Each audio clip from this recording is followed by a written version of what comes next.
Good morning, everyone. I'd like to greet the authorities in attendance here and, of course, also greet all of the women here in attendance, all of the women who work to produce food throughout the world and who work towards food security and who fight against hunger.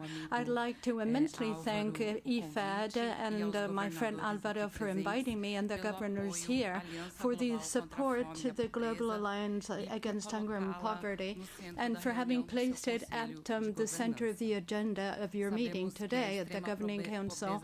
We know that extreme poverty continues to be one of the main challenges in the world today, with almost 800 million people throughout the globe still suffering from hunger, and 60% of them are girls and women, and 2.3 million unfortunately live in food insecurity. And how is it possible in a world that produces enough food to nourish everyone, really? It is because of inequality. It's the only reason. When some lives matter more than others, so when the social and economic well-being of some is to the detriment of others. In the context of the polycrises that we're suffering from in the world, these inequalities are deeper and deeper, and they further affect populations and regions that are already vulnerable. With the exacerbation of climate change and armed conflict throughout many regions, access to food and the use of seed, water, and land is becoming more and more complex. Indeed, the journey of food from the field to our table goes through many stages that affect variety and quality, and they affect the availability of food within our countries, within regions, and in countries of the world. Rural populations, indigenous and traditional peoples, people who are refugees in peripheral areas, girls and women are suffering more from the impact of this, and they, of course, have a more difficult time in accessing sufficient nutritious food. The soaring prices of food over the past few years has indeed challenged the investments of governments in many countries. The broadening of access to employment and income should also privilege the access to high-quality food at the right price, but this, alas, is not a reality today. Our food systems perpetuate inequalities, and they are sensitive to climate change. When we're talking about the fight against hunger and poverty, we're talking about more sustainable, inclusive, and resilient food systems that can produce food that is healthy and economically viable. Decades ago, we met to discuss food security and nutrition, understanding how important this is for the world, but we need more than that, and we need more urgent measures. We need coordinated and concrete efforts with a multidisciplinary approach that will consider the diversity and complexity of these issues. With governments and IFIs and knowledge hubs and organizations of civil society, we need to work in partnership to multiply the impact of resources that dwindle every day. The Global Alliance Against Hunger and Poverty has a potential of contributing to stepping up results by combining actions to fight against hunger, food insecurity, poverty, and the construction of resilience and social protection.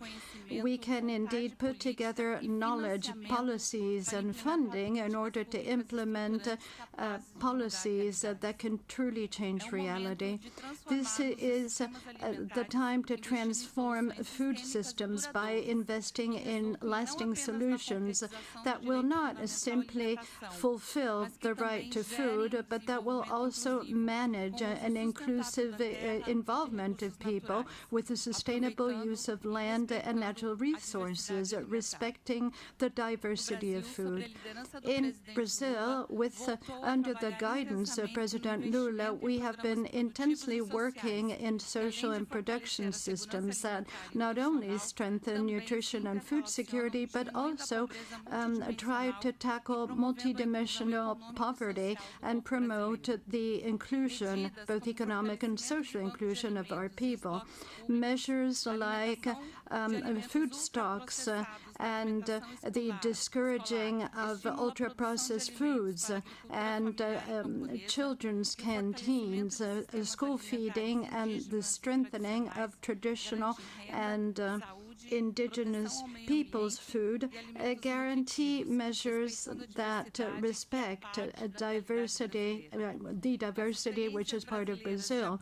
The experience in Brazil supporting family farmers through credit and technical advice are essential for national food security and for our fight against extreme rural poverty. Programs like Sistemas Solidários, school feeding, the acquisition of food, urban and peri-urban agriculture, and food banks benefited 60 million or benefit 60 million people in Brazil every single day, and the fight against gender inequality. The program Bolsa Familia, which is a flagship program known throughout the world, has benefited 54 million people, 20 million households that drive the economy in small villages in Brazil. Policies and programs like these inspire many initiatives the world over, and we want to continue to expand our cooperation and solidarity with other people. This year, we are going to be celebrating a meeting in Amazonia in Belém, during which time we're going to look at the links between hunger, poverty, and climate, and we're going to explore sustainable food systems and resilient ones for climate adaptation. And yesterday, I actually spoke with the President Alvaro in order for IFAD to be part of COP30 in the Amazon. Of course, the Global Alliance Against Hunger and Poverty is a call for us to try to intensify our efforts to achieve SDGs 1 and 2 by 2030 in order to transform the life of millions of families and communities the world over. And now I'd like to speak to the governors of IFAD and say that President Lula will be organizing in May a meeting of the ministers of agriculture of Brazil and Africa. In the month of May of this year, this is going to be the first event of the Global Alliance Against Hunger and Poverty. With the will and political responsibility, we can definitely build measures to provide for economic development and growth, leaving no one behind. There is no time to waste. Together, we can build a fairer and better future that is more sustainable for present and future generations. Thank you.